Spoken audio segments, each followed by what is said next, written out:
Today, we're finally going to answer the question that everybody wants to know.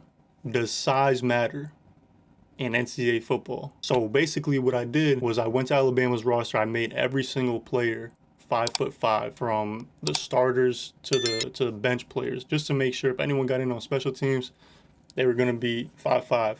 Then I went to Georgia's roster and I made every single player there 7 feet. So essentially what we're going to have is, if Kai Cenat was a couple inches taller versus Shaquille O'Neal.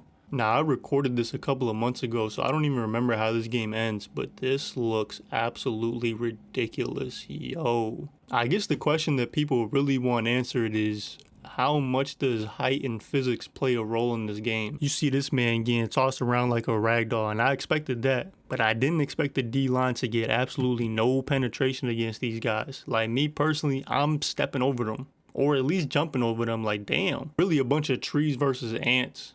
And Alabama's going to get inside the 20, but they ended up in a 3rd and 19. Just go for the draw, get the easy points on the board with their tiny-ass kicker. Still got a booming leg, though. And it looks like Alabama just going to be making, like, knee tackles and ankle tackles all day. It's probably not possible to even have a boomstick on them. This is the one thing, though, that I hope the new NCAA kind of... These dudes really tiny. This is the one thing I really hope, like, the new NCAA is gonna have, like, how big the player is play a factor in how they play the game. Like, these physics do not make any sense. So Alabama has the ball back, up 3-0 in the first quarter. Bryce Young is going to have 30 years to sit back there and really ponder what he wants to do. It's still going to be incomplete, though. Georgia playing some good defense to close out the quarter. 3-0 at the end of one. So this should be 3rd down, and it looks like it's a long ways to go.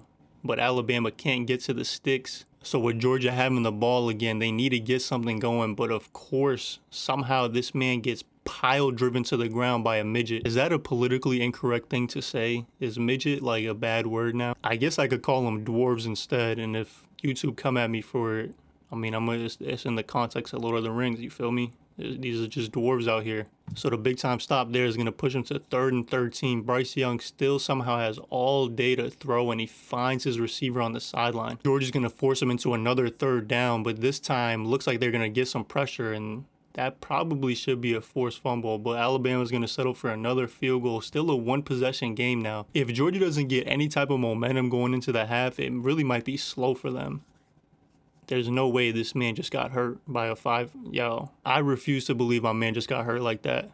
Look at Will Anderson trying to get a pass rush. I will say that Alabama hasn't been able to get a great pass rush, so that probably has something to do with the length. Georgia's going to have to settle for a field goal, so it looks like it's going to be 6-3 going into the half. These dudes are so tall that their heads are barely even in the frame. Alabama and Bryce Young trying to get something going before the half. Man's going to slip under him. Not like he had to try very hard to do that. Nah, this is crazy though. A 5'5" Bryce Young can throw it 60+ yards in the air, but a fully grown Mac Jones can't get the ball from the 50 to the end zone. But to be fair, Bryce Young is pretty close to this height anyways, so it's probably natural for him. Stetson Bennett in Georgia finally getting something going. It looks like his long legs are actually doing something for him here. Georgia's going to go to the tunnel screen, and Mitchell's going to get himself another 1st down. So they're going to line up in the Wildcat, but why would he put his head down there? Looks like Georgia's just going to play it safe against the Dwarves. Settle for another. Yo, nah, no way they trying him like this. 3 people around him. But they gonna just take the field goal. They gonna take the 3 points, tie it up, see if their defense can get something going. Now on 3rd and 6. Okay, he finally used his 7-foot frame, probably 7'6" wingspan to knock a ball down. Ain't no way this man just got boomstick like that. Hold on.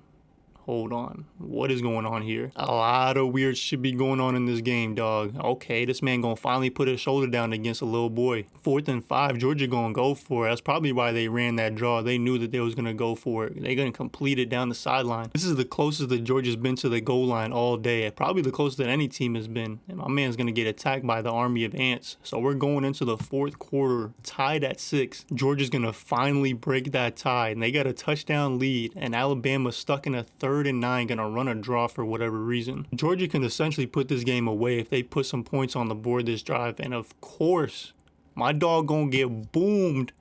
Yo, the ball is bigger than his head. Alabama's gonna get the ball back, and it don't look like they... Oh my God, that man just got pancake blocked by a midget. I mean a dwarf, my fault. Bryce Young with all day to throw. He's going to dump it down again, but he'll be just short of the first down.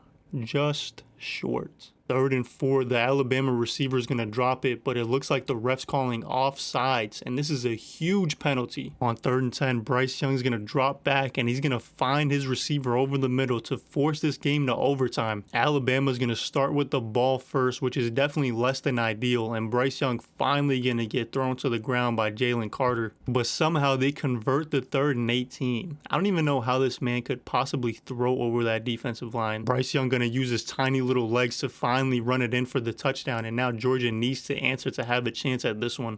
And on the very first play of their overtime period, they're going to score. That means that Georgia's going to start with the ball first in the second OT, and Alabama needs to try and make a stop. I mean, me personally, I'm not letting that man drive me into the ground like that, but that's just me personally. A big time 3rd and 3, and Georgia's going to convert with the tunnel screen. They're going to get inside the 10-yard line. And that Wildcat offense finally paying some dividends as they get all the way down to the 1-yard line, and then they just punch it in with the fullback. Now Alabama knows that they need a touchdown, which is the advantage of going second. I mean, did not just let him drag his nuts on his face like that. No way. Looks like Bryce Young is just going to do it himself. On this 3rd and 1, he's going to take the quarterback draw for the first down. And on the very next 3rd down, he's going to go for the end zone and tie this game up, sending it to a 3rd overtime. Bama's going to start with the ball in the 3rd overtime, and they're going to find their receiver in the back of the end zone. And since it is the 3rd OT, you have to go for 2, and they are going to get it. But just 2 plays into the OT, Georgia's going to go ahead and score the touchdown, but they still need the 2. And it looks like the pass rush finally gets home. It looks like we have our answer.